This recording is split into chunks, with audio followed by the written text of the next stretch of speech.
All right, test tomorrow is 4.1 through 4.4. Make sure you know everything that was on the quiz in addition to all the new stuff, so 4.3 and 4.4. So first we're going to talk about describing the end behavior, just kind of review a little bit because this stuff was on the quiz. When we describe the end behavior, we want to look at the highest degree. So we look at negative 7x to the 6th power. X to the 6th power, if we have an even exponent, are the arrows going to go in the same direction or opposite? Same direction. And if our leading coefficient's negative, what does that mean? They go down. So both of our arrows would go down. So we'd say falls left and right.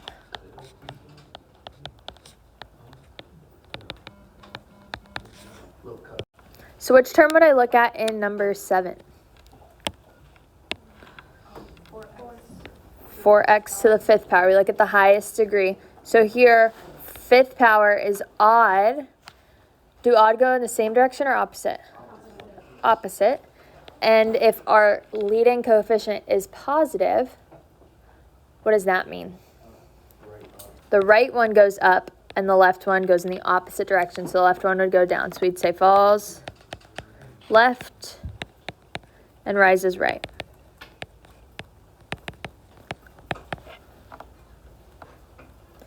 Any questions here?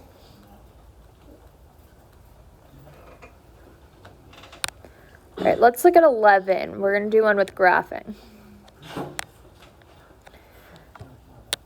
So for 11, I'm just going to do like a rough sketch of our graph.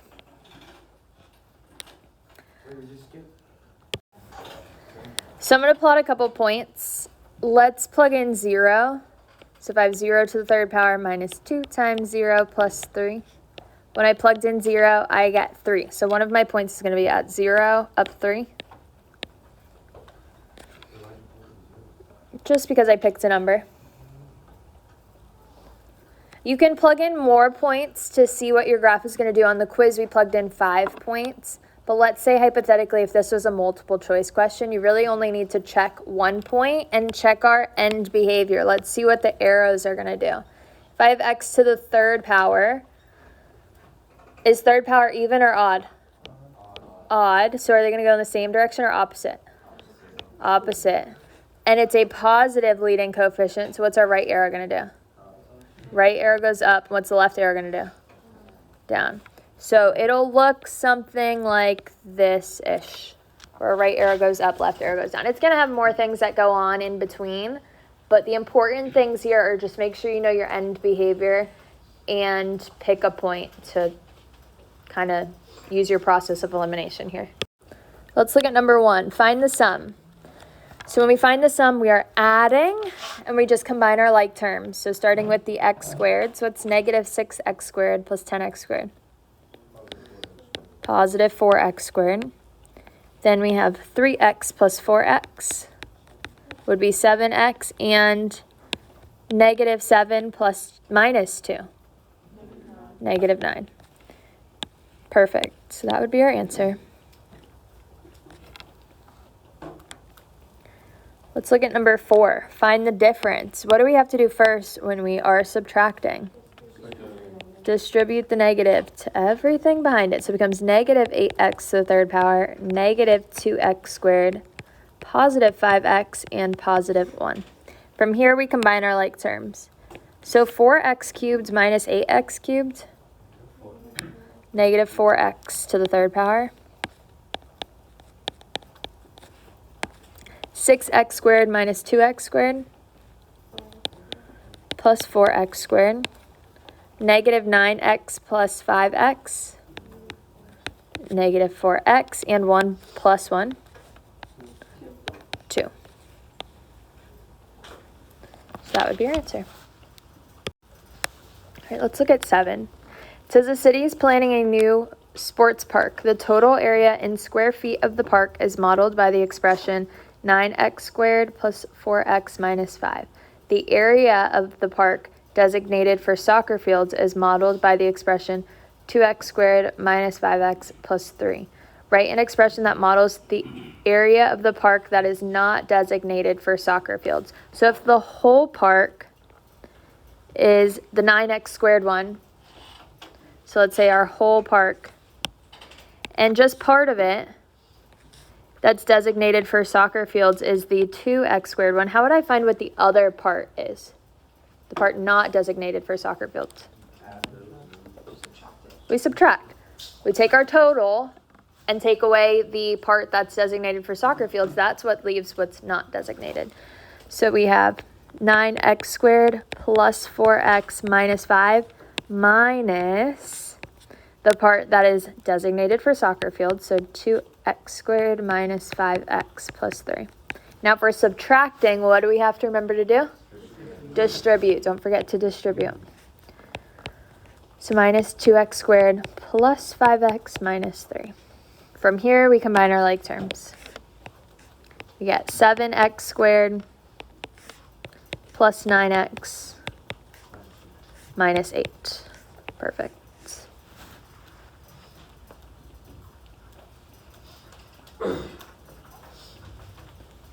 Any questions?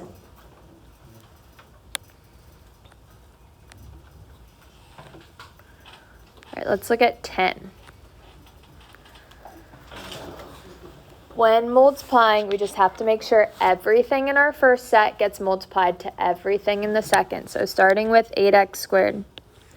8x squared times negative 3x. Negative 24x cubed. Then 8x squared times 2. 16x squared. Moving on to the negative 3 times negative 3x times negative 3x. The positive 9x squared. Then negative 3x times 2 would be negative 6x. 1 times negative 3x would be negative 3x, and 1 times 2 is 2. What would I do next? Combine the like terms. So start with negative 24x cubed. 16x squared plus 9x squared. 25x squared. Minus 9x plus 2. Perfect.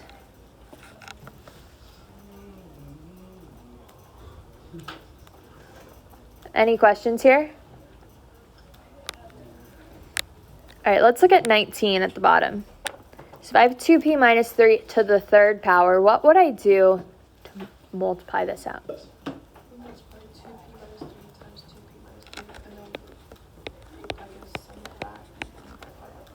Perfect. So we write it out 3 times and then FOIL it together. We have 2p minus 3 times 2p minus 3 times 2p minus 3. Whatever you do, do not just distribute the exponent.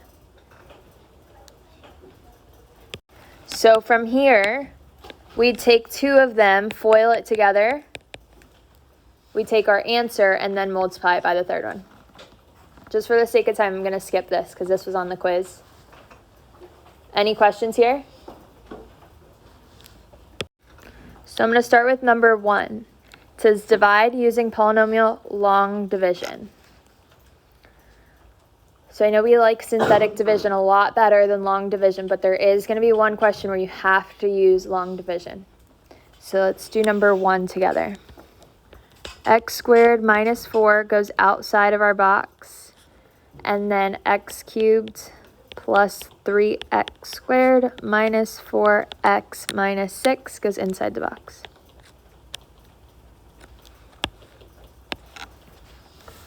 With long division, what's step 1? Remember, we have 3 steps. Divide. We start by dividing x cubed by x squared. If I have 3 x's and I take 2 away, how many am I left with? 1, so just 1 x. If you need to write down when you divide x cubed divided by x squared, write it down to see it. What's step 2?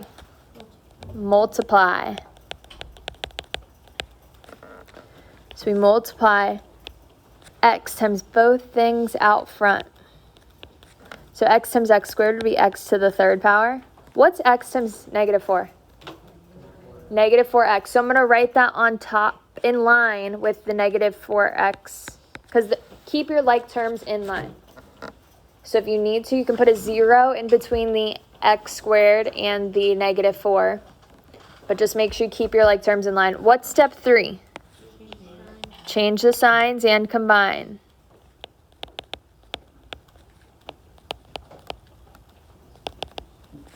So we change it to negative and positive and combine together.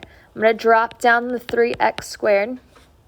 And what is negative 4x plus 4x? 0.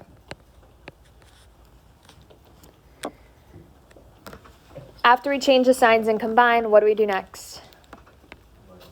Divide again, back to the top. We have 3 steps, then we repeat them. So what is 3x squared divided by x squared?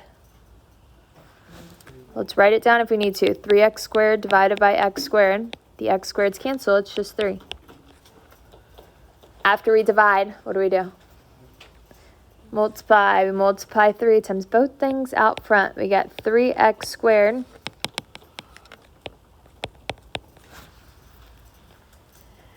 And then 3 times negative 4 would be negative 12. I'm going to write that in line with my constant. What's step 3?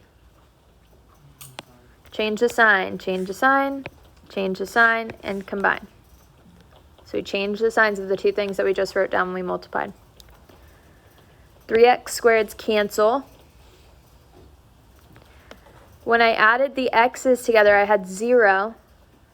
So you don't need to drop that down, it's just 0. Negative 6 plus 12 would be positive 6. Can I divide 6 by x squared? Nope, I ran out of x's to take away. So what is 6? The remainder. On the test tomorrow, you can just write it as remainder, whatever your remainder is. Can I have x's in my remainder?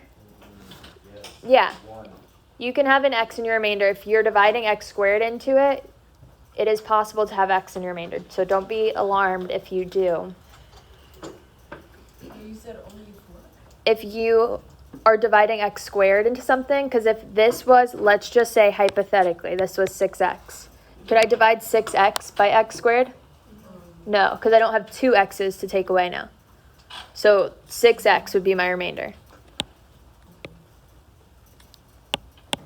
Or if we drop down, let's say, if this was 1x.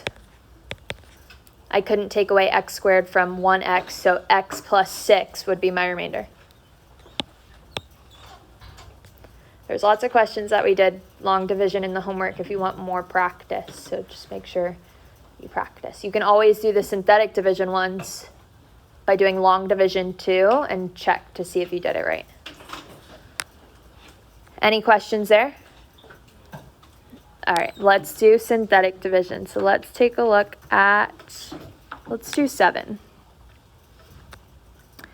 So I'm going to flip my box upside down. What's going to go outside the box? 7. -1. Remember, we changed the sign of the number we put outside the box. What goes inside the box? 2, -5, 0, and 3. Why 0? Because we're missing the x term, so I have to put a 0x in that spot. So 0 is the coefficient.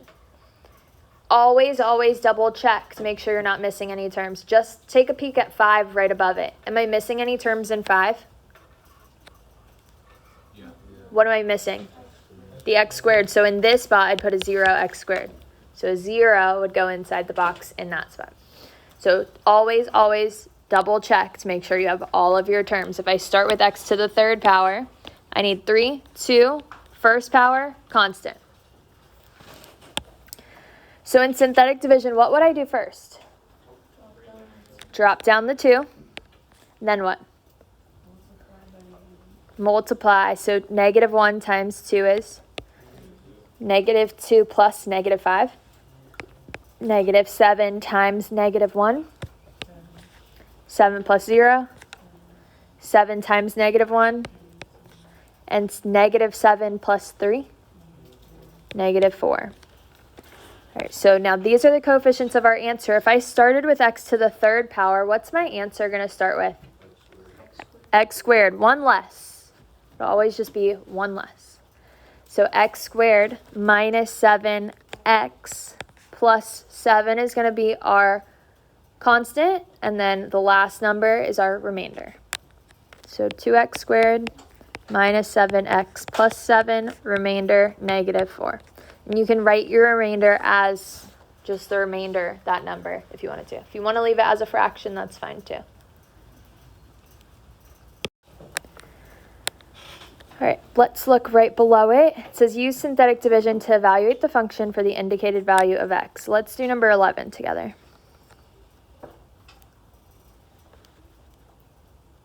So 11, what goes outside of our box? Negative 1. When it says x is equal to, you put that exact number outside the box. So notice the difference between 11 and number 7 that we just did.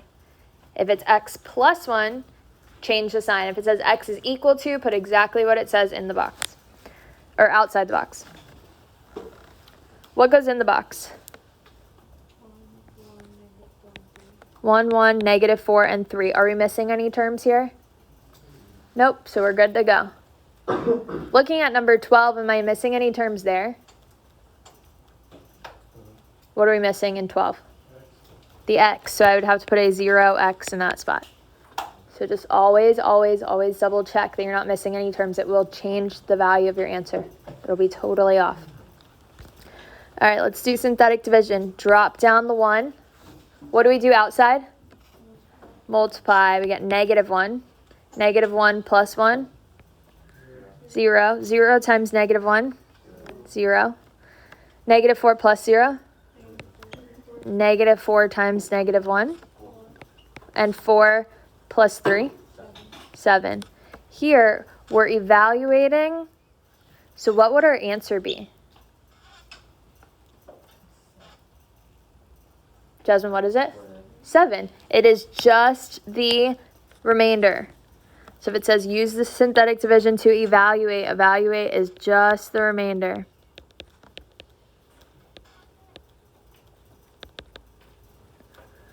It is saying if we plugged in negative 1 into all the x's in this question, we would end up with 7 as our answer. So you can say f of negative 1 is 7. Just make sure you're telling me that the answer is 7. I don't want to see the x's in this. Let's say this question was asking for the x's. Would it be x squared minus 4? Yes. Okay. Because it would be like 0x, so we wouldn't write that part in our answer. 4.4, we are factoring. Make sure you know how to factor for tomorrow. Let's do number 3.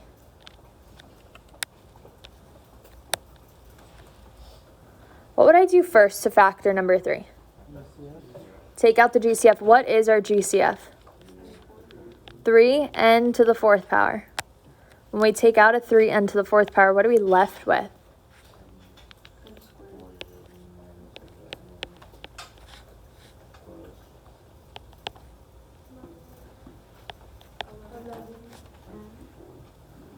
So n squared minus 11n plus 24.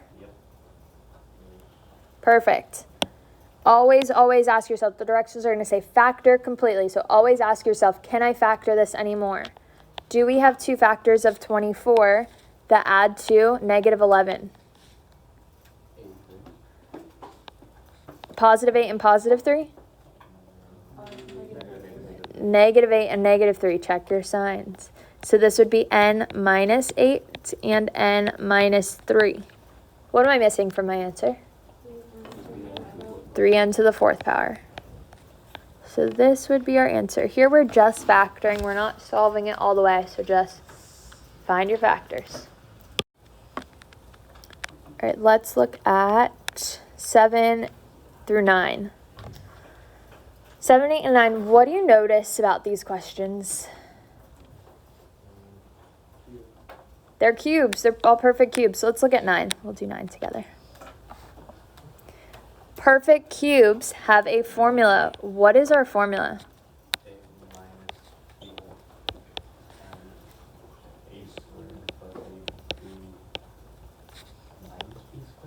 What's the acronym that we use? SOAP. So what does SOAP stand for? So what's the sign of our last one? Always positive. Solving problems for no reason. It's a lot more letters than SOAP. Same, opposite, always positive. So we have the same sign, the opposite sign, and then the last one's always positive. So let's figure out what our A and B are, and then we'll plug it in. So if A to the third power is W to the third power, what is just A? W. If B to the third power is 125, what number cubed gives us 125? 5. Perfect. So we plug it in. So what goes into our first parentheses? W minus 5. What would come next? W squared plus 5. 5W plus 5 squared would be 25. Awesome. That would be our answer. When you use your perfect cubes formula, it's not going to factor anymore. You don't have two factors of positive 25 that add to 5. Just as a reminder, let's write down some of our common cubes. 1 cubed would be 1. 2 cubed is 3 cubed. 27. 4 cubed. 64. 5 cubed. 125. 6 cubed is 212. 216. 216. And 7 cubed, 343. And 10 cubed, 1000. These are some common ones that you might see. Let's do 11. When we have 4 terms, what do we need to think about? How do we factor? Grouping. Group the first 2, group the last 2. What's our GCF from the first group? Q squared. And what am I left with when I take out a Q squared? Q minus 2. What's the GCF from the second group? 9. When I take out a 9, what am I left with?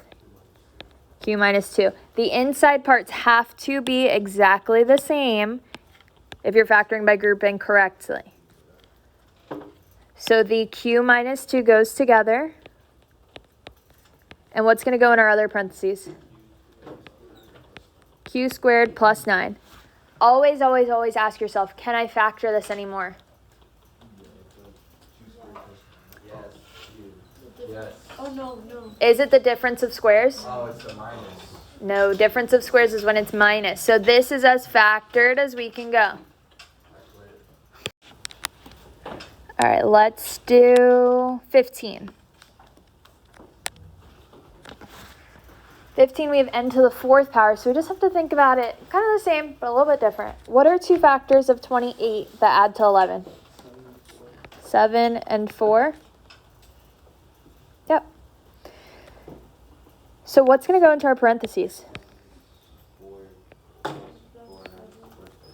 Awesome. The n to the 4th power splits up into n squared and n squared. So it'd be n squared plus 4 and n squared plus 7. Can I factor either one of these anymore?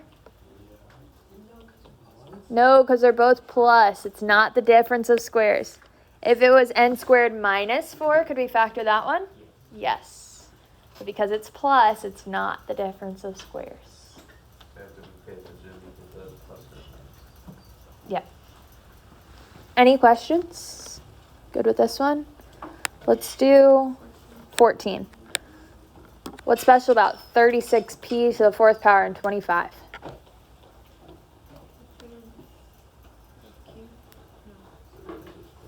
Difference of squares. These are both perfect squares. So what 2 factors multiply and give us 36p to the 4th power?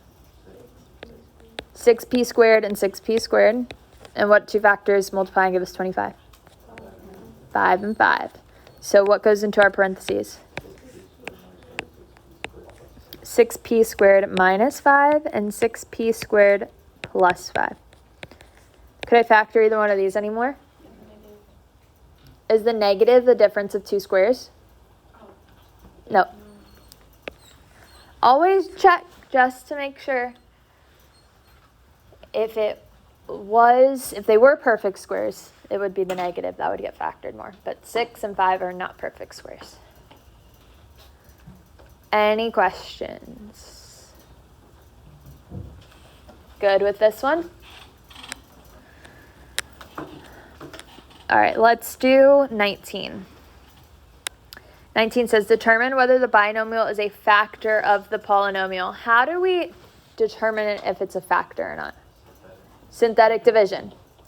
We're doing synthetic division, and if it is a factor, what do we need the remainder to be? The remainder has to be 0. What if our remainder is not 0? What does that mean? Not a factor. All right, so for 19, what goes outside the box?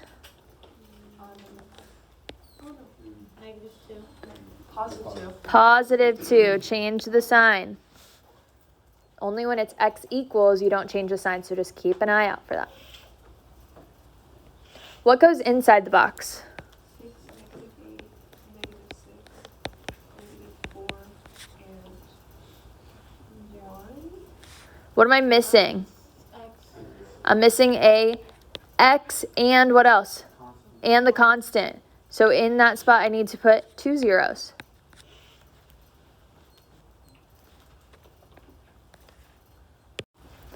So let's drop down the 6.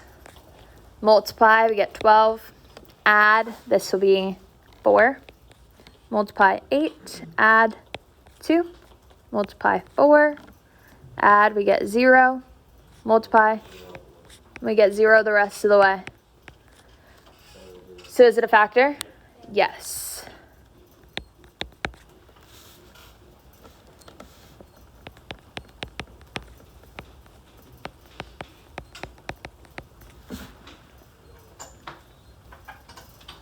Any questions here? For 51, you can skip C. If you want to do it for fun, that's fine. I meant to erase it, but I forgot. So you can skip it. But let's look at A, B, and D. So it says the length in feet of a fence is x plus 4. The width in feet is 2x minus 23. Write an equation for the perimeter of the fence. What's our formula for perimeter? Anybody remember from geometry? It's not length plus width. If I had a box, right? Perimeter's the measure of the fence around the box. So if this is my length and this is my width,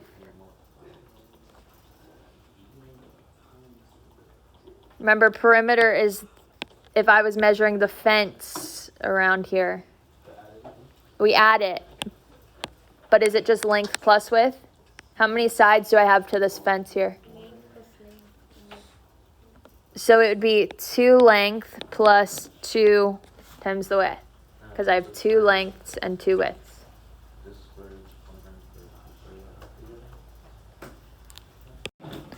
So here, the perimeter would be 2 times the length, so 2 times x plus 4, plus 2 times the width, which is 2x minus 23. Let's simplify this a little bit. How? Distribute. So this would be 2x plus 8 plus 4x minus 46. So 6x minus 38. That would be the formula for the perimeter. Now for the area, we have to write the equation for the area of the fence. What's our formula for the area? Length times width. Awesome. So to find our area, we just multiply the length times the width. So x plus 4 times 2x minus 23. Make sure you know the formula for the area tomorrow. There will be a word problem. Now to simplify this a little bit, what would we do? FOIL. X times 2x would be 2x squared minus 23x plus 8x minus, this would be 92. Yeah. We can combine our like terms, so 2x squared minus 15x minus 92.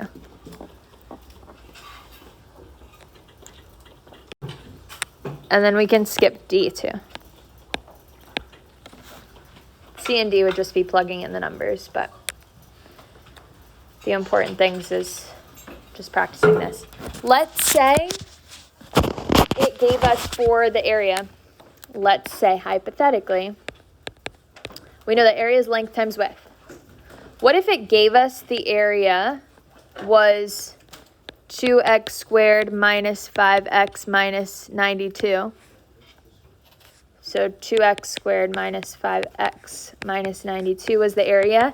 And let's say it only gave us the length, which was x plus 4. And it said find the width. What would I have to do to find the width? What would I do? Divide. So we would divide. You can either use long division or synthetic division. Up to you. But you divide.